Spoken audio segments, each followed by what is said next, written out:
On-the-scene coverage of ACC.14 is supported by Janssen Pharmaceuticals, Incorporated.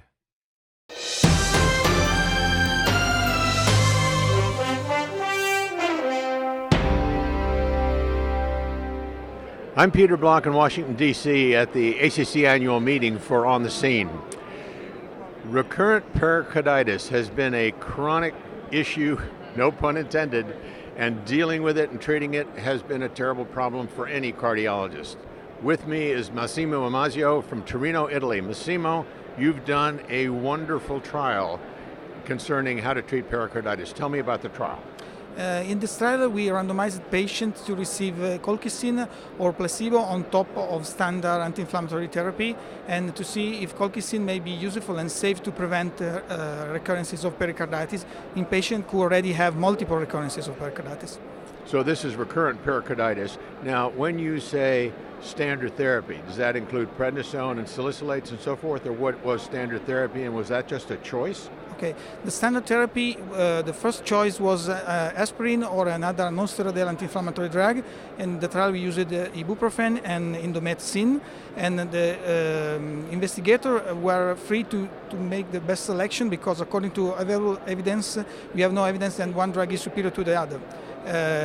Corticosteroids should be used as last resort, so only for patients who are not responsive to these drugs. And colchicine was added on top of this standard therapy, generally aspirin or ibuprofen or sometimes indomethacin, and very rarely prednisone. Okay, so I guess the next question is, what did you find? Because this is an exciting trial. Yes, the recurrent pericarditis is the main problem from a physician managing patients with pericarditis because it recurs in about 1/3 of cases after a first episode, but even in up to 50% of patients who had already one recurrence. So to prevent and to treat recurrences is the major problem. So in this trial we demonstrated that colchicine added on top of standard therapy is safe and efficacious to halve the incidence of further recurrences. So the drug is very, very safe and useful also and efficacious to prevent recurrent pericarditis. When I was looking at the data, there was a 50% reduction in recurrences. Is that correct? Yes, you are right, and we were very impressed to see that this effort is consistent with all the previous experience because colchicine is able to halve the incidence of recurrences of pericarditis after a first episode. The trial was presented last year and published in the New England Journal of Medicine.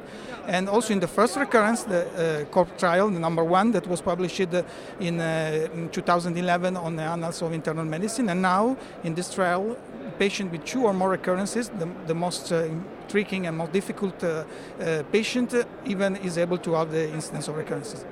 So I guess I should ask you what the take-home message is, but tell me, if I had pericarditis as an initial presentation, would you start colchicine the first time around?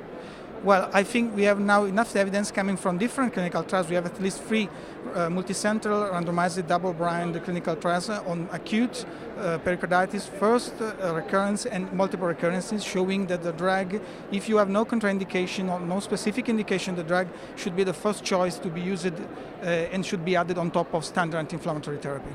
So there you have it, folks. Colchicine for pericarditis seems to be the way to take care of things, even for recurrences. Thank you very much, Mr. Just one additional thing, the paper is published today on the Lancet, and so those who are interested to have an in-depth view to the trial can see the full publication today. Thank you, Massimo.